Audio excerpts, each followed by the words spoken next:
Ladies and gentlemen, I have great pleasure in welcoming you to the fifth annual general meeting of your company and wishing you all a very happy new year. The director's report and the audited accounts for the year ended 30th June 96 have already been circulated. The directors have also recommended an increased dividend on equity shares. The shareholders will also get the benefit of tax exempted dividend. I am sure the shareholders will be happy at the results which are considerably better than the last year. The results would have been even better but for the depressed conditions of the textile units. In spite of various appeals to the government, it has not taken any measures to improve the health of the textile industry. One hopes that the government will realize the importance of the textile industry in the total economy of the country and take steps to improve the viability of this important industry. In this respect, there is a ray of hope in the industrial policy statement made by the Minister of Industries, where he has mentioned that he would like to see that where there are price controls, the prices are reasonably remunerative. As you all know, the control of cloth prices has caused a great harm to textile industry. Every effort is being made to improve the profitability of textile units. In other industries, we have done reasonably well. The new foundry has started commercial production. The product has been well received, and I hope that in times to come, this industry will contribute its share to the growth of your company. We have had a change of government in last year, and one hopes that this government's policies will lead to more employment, better demand, better distribution of opportunities, leading to a faster growth and prosperity. It is not that everything was wrong with the policies followed up to now, but with the changing times requirements of a large population living in extremely poor condition, changes must inevitably be made.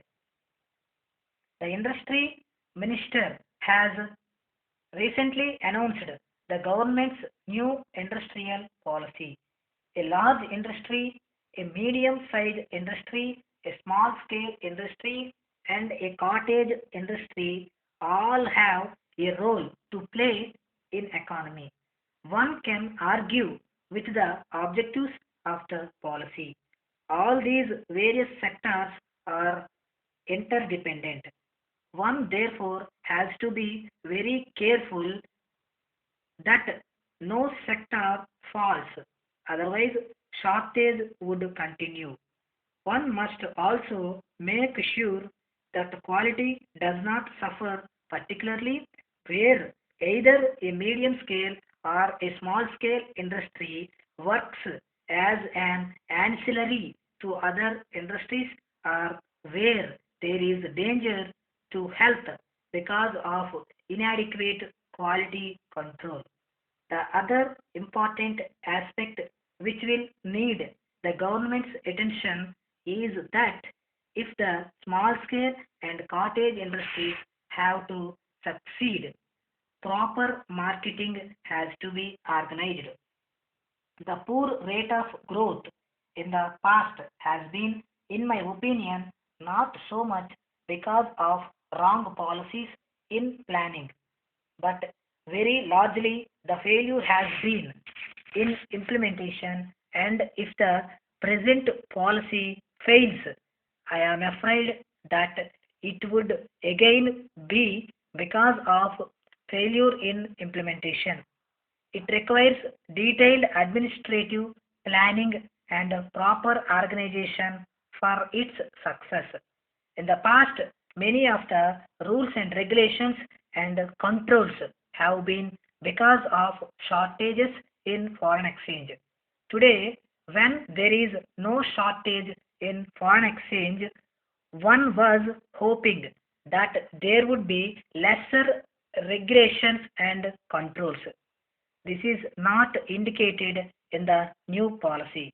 It is most unfortunate that there are immense signs of industrial unrest in the whole country which could nullify all the efforts of the government and industry as a whole. I hope that the government will soon be able to tackle this important problem to the satisfaction of all concerned.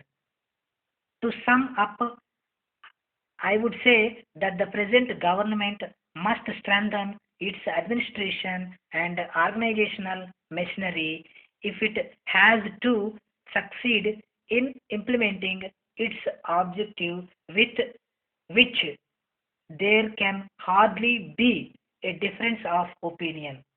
In the gigantic task which lies ahead, we must start with confidence.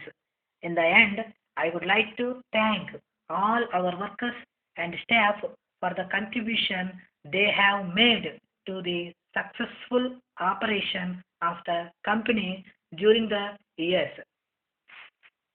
Dear Sir, in reply to your letter of the 3rd instant, we are sending you an additional quantity of the printed forms by post today and shall be glad to forward you a further supply at short notice.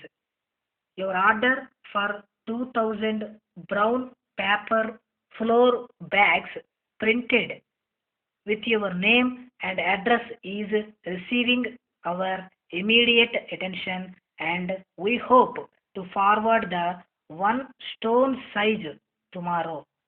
Owing to the present shortage of this class of paper, however, we regret that we shall be unable to deliver the rest of your order before the early part of next week. With regard to the circular you require, if you will kindly let us have full particulars, we shall be in a position to quote our price per thousand. The details which you gave in your letter are not sufficient as a basis for a definite offer. But as soon as you inform us of your exact requirements, we will notify you of the price at which we can produce the circular. The cost of catalog is largely dependent on the quality of the material used and the number and type of the illustrations. We are enclosing specimen of this class of work for your inspection. The prices charged for different quantities are marked on each. If you can give us some idea of what you desire, we shall endeavor to meet you in the matter of production and of terms. We are awaiting your instruction concerning the posters. The printing in two colors adds a little to the cost, but against this must be set the more attractive character of the poster. We feel sure that you will not regret the selection of the more effective, if more expensive style, and shall be glad to hear from you. Yours faithfully.